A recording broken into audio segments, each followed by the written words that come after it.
Portland is known as the City of Roses, and fittingly, they have an entire garden dedicated to this magnificent plant. We're at the International Rose Test Gardens in Washington Park, and in addition to the magnificent display beds, they're also a testing site for the All-American Rose selections. So we thought we'd share with you the 2009 selections. Let's take a look.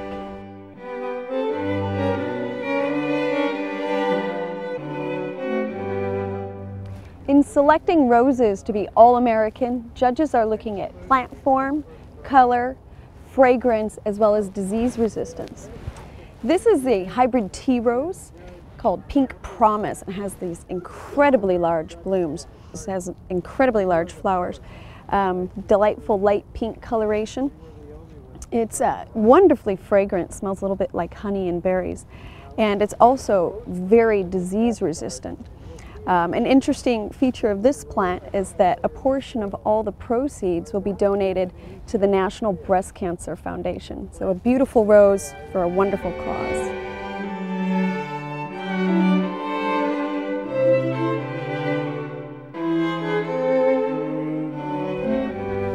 The next selection we're going to look at is called Cinco de Mayo. This is a Floribunda rose. It has a really nice compact habit, and the young leaves, you can see, have a really nice red coloration to them. Like Pink Promise, it has excellent disease resistance, but what I find most charming about this plant is the flower color. The young buds look rather red, but as they open, they have this smoky fuchsia coloration. And as the flower matures, you can see hints of orange and yellow tucked in at the base.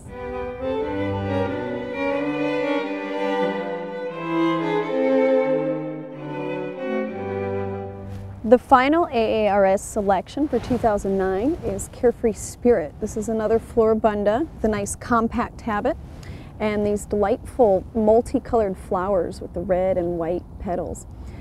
This plant, we're told, is their only AARS selection that they do not have to give any extra water or fertilizer to. It's a very tough plant, and as the name suggests, carefree, it's low maintenance. It does not require deadheading, and yet it blooms profusely throughout the season.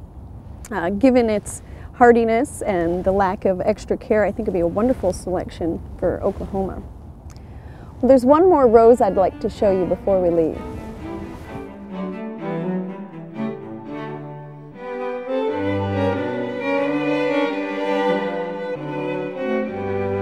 This is the oldest rose in the garden. It's a hybrid tea called Grand Duchess Charlotte Armstrong, and it was planted by the Duchess herself in 1943.